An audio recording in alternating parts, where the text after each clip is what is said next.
After watching the film, how do you think Khalil played on Saturday? You know, it was some good, some bad. You know, I think you could tell by his body language after the game he was disappointed, frustrated. Um, you know, he did some things that was like anybody else. I know that everybody focuses on him, but as a team, we were inconsistent. And all that being said, he made some throws to get us back in the game at the end. So giving us a chance, you know, in our defense getting some turnovers, but you know, the consistency factor for everybody on this team was what we're lacking last night, Saturday night. You mentioned his body language after the game. What was your feeling on that? I mean, I just addressed that. You know, I think he's frustrated, you know, a little bit. So that was obvious after the game. Did you, during any of these games where he's been limping and so forth, have you given any serious consideration to making a quarterback change? Yeah, we've always, you know, during the week, in consultation with our trainers and our medical staff, you know, we're never going to put anybody in harm's way.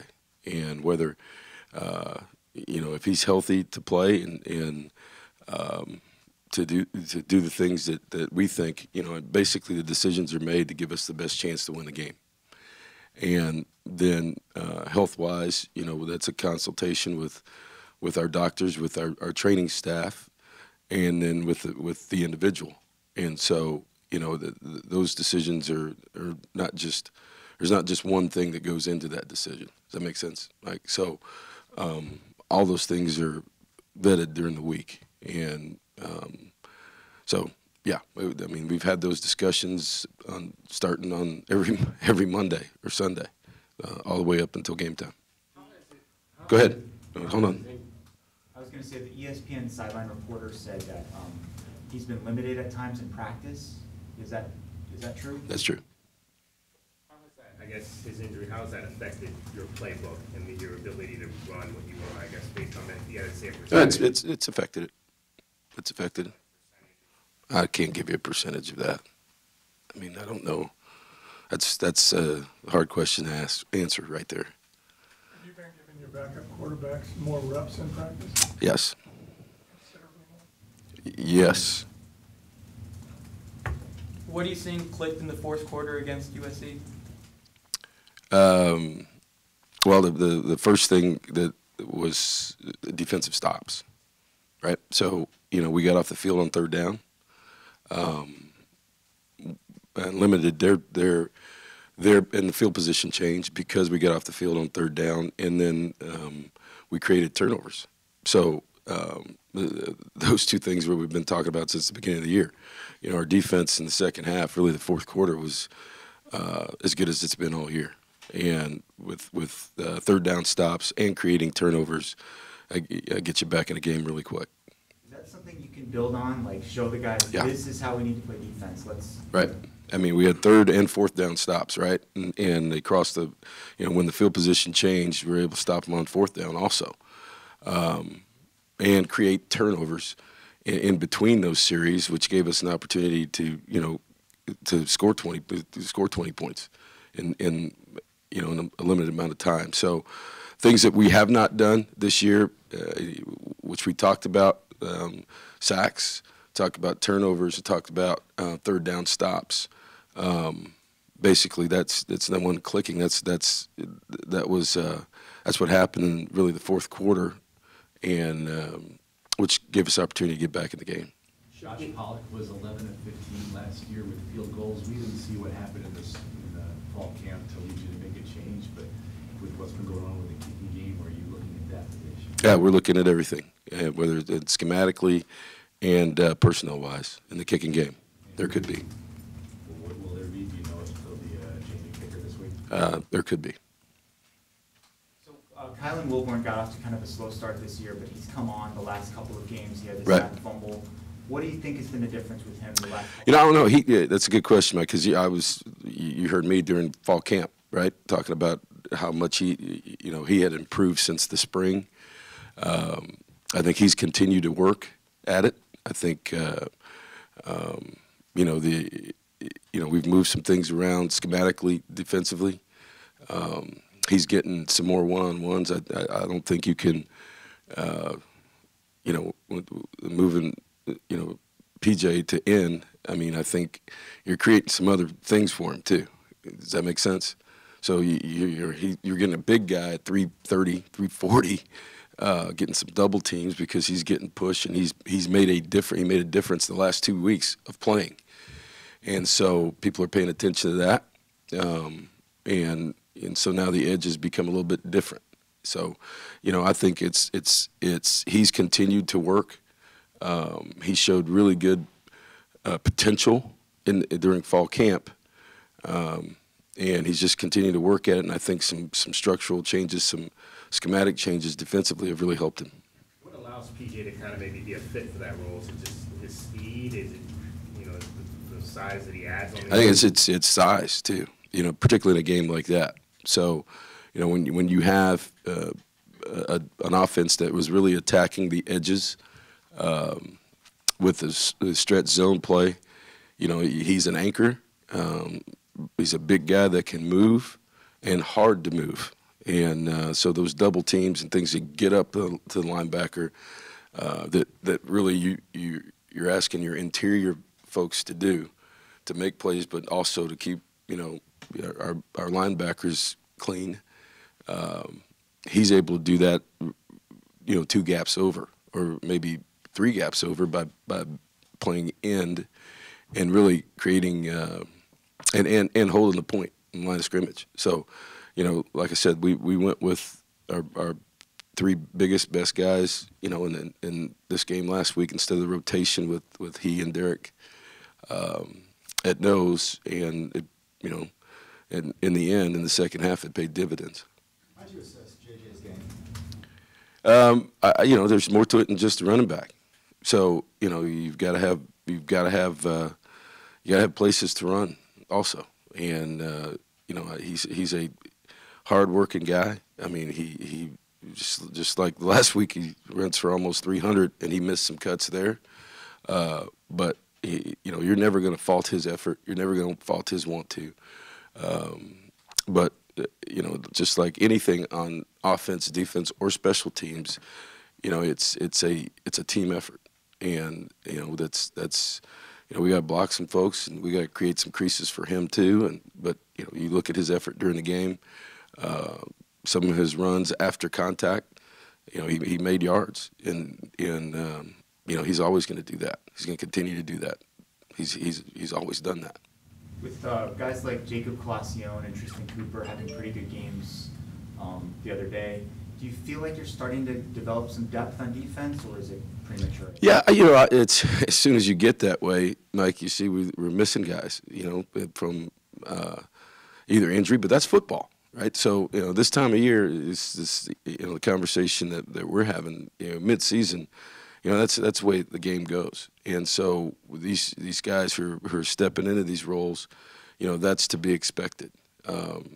And we've had guys that have missed games or have come off the bench, whether they've been, freshmen and or upperclassmen that have really answered those challenges, whether, the consistency up front. I think that was a factor Saturday night with Lath, not being able to. I think you see what kind of offensive line we have with him, and I think it's where we are without him. But I did think after looking at the video, I thought that Michael Eltise came in and did a pretty good job based on how much he's played and coming in playing left tackle during that game, which gives us even more. I think depth at that position. Some of these situations that look kind of bleak, there can be a positive to it because of the number of people that are playing. As you pointed out, Tristan Cooper has he's come back and he's really done a nice job on special teams also, and put in those positions where I think he's made a lot of open field tackles here in the last 3-4 weeks that maybe because he's a longer guy, he's fast, he's smart, he's playing a lot of special teams, but I think he's very, very athletic and gives us a different look in the back end with particularly in the open field and being able to tackle. Coach, Jarius Wallace at times looked maybe a little overmatched in the run game. I'm curious maybe why you guys saw him as the right fit for that bandit spot. He's not necessarily the biggest kid to maybe be a run-stuffing safety. Right. Well, we, you know, there's, you know, we had a couple guys miss games, right? And that being said, you know, the last 2 weeks he's been pretty good. At Oregon State, with, you know, you had the #1 rusher, leading rusher in the league coming in 2 weeks ago. And so, you know, he's played pretty well the last couple weeks. Was a little bit inconsistent Saturday night, you know, and as Mike just pointed out, you know, we make changes during games, and try to give ourselves the best opportunity to win games with personnel and scheme. Is there anything more you want to see from Colin at this point? From who? Colin Schooler? I don't know, man. He's, you know, he's a heck of a player, and you know, we'd like to see some other guys make more tackles than he does. To be honest with you, you know, this guy's he's covering kicks. We get, you know, he wants to play everything, and you know, it's just he is as good a football player as there is in this league. And you know, he's smart. And I said his intensity is contagious. He just makes plays and continues to make them, and you know, cover kicks. And you know, I think there's a direct correlation between, you know, when Tony had to leave the game, you know, we were a little bit different there too. So you know, he continues to quarterback the defense. He continues to communicate well with the players. He continues to communicate well with everybody during the game, and you know, still it's almost double digits every week in tackles, right? So I don't know where he is now nationally in tackles for loss, but he was in the top 2 or 3 there too. So he's, you know, he's playing at a high level, and I don't see that stopping. This is maybe an impossible question to answer, but I'll ask anyway. Do you think that Khalil's injury is affecting him mentally? I don't. That's hard to answer for you. Like, I think you started off your question with it's an impossible question to answer. I know. Is this thing with him something where you might have to think about sitting him down for a week because that's the only way that it's going to get better, as opposed to him being on his? Just like I said, you know, I think those things are not. That decision's not made on Sunday or Monday. I think it's those decisions are made with consultation with our medical people and him, you know, and so you know, those are there are a lot of things involved in that decision, but ultimately I have to make that. What's your relationship with Rhett Rod? Was there ever any awkwardness there? With who? Rhett Rodriguez. Was there any awkwardness there? Or is it just business and things change and you guys just talk football? Yeah, we just, you know, since I got here, you know, I met with him, and you know, you got to remember I came out here a couple of years ago, and with our staff, and visited with Rich offensively. That's what coaches do in the off season. So no, there was, you know, it was just when you have kids in this business, right? That you know, they get used to certain things, and whether it's difficult or not, you know, you move on. And Rhett's been awesome. And I think you've seen in the games that he's played, he's been very, very effective. And so, no, it's the transition has been, you know, from my end, it's been pretty smooth. And he's, you know, he went from a situation basically in the spring where, you know, he was battling to get on the field, and I think when he's come on the field, he's done a nice job. What do his strengths appear to be? Well, you know, I don't know. It's just statistically, he's been pretty good. I mean, he's operated in the offense. He's a leader.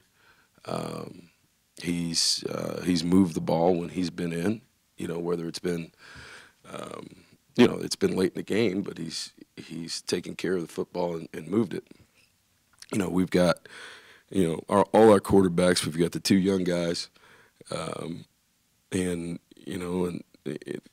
we've got guys that are very, very capable to play. And so, that evaluation, that those kind of reps are happening in practice. But Rhett has certainly, when he's had his opportunities in real games, has made the most of them. When you get into this in-season rhythm of scout team and so forth, can you get an accurate evaluation of the other quarterbacks, do you feel like? Yeah, I think we talked about this earlier, just about, what your plan is during the week based on the new redshirt rule, right? So, the ability for guys to play in 4 games across the board, whether it's quarterbacks, whether it's young players, how you practice, what your roster management looks like, what your travel management looks like, is very, very important, because these guys have an opportunity to either stay with the ones and twos on offense and defense and special teams, because you can play them.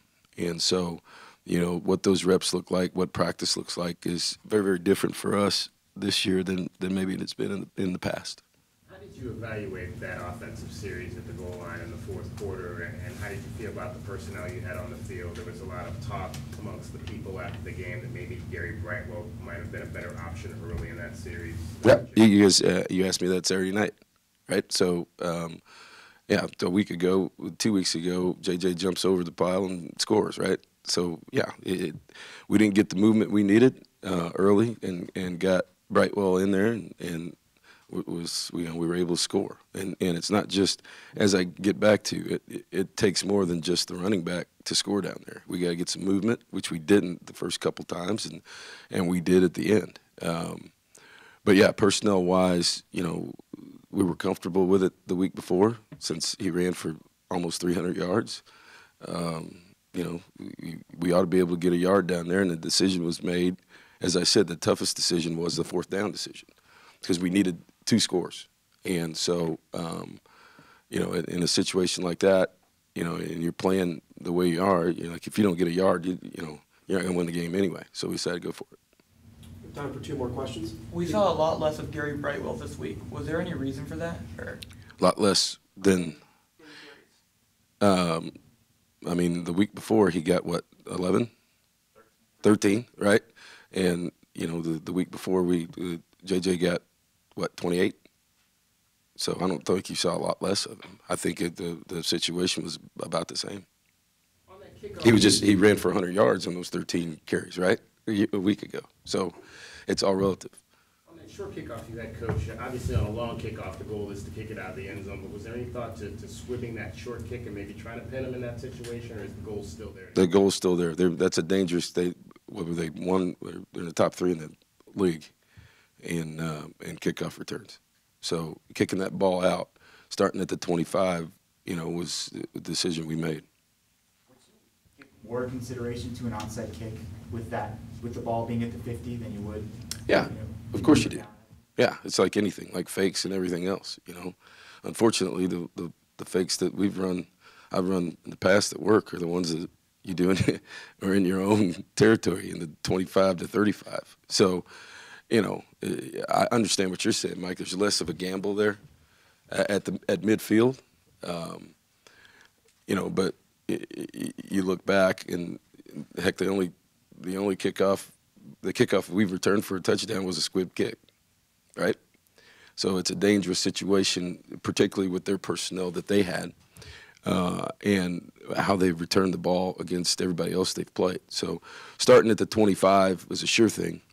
Putting the ball on the ground or popping it up was not, versus their personnel and based on what they've shown coming into the game. All right, that'll do it for this week, folks. Thank you, Coach. Thank you.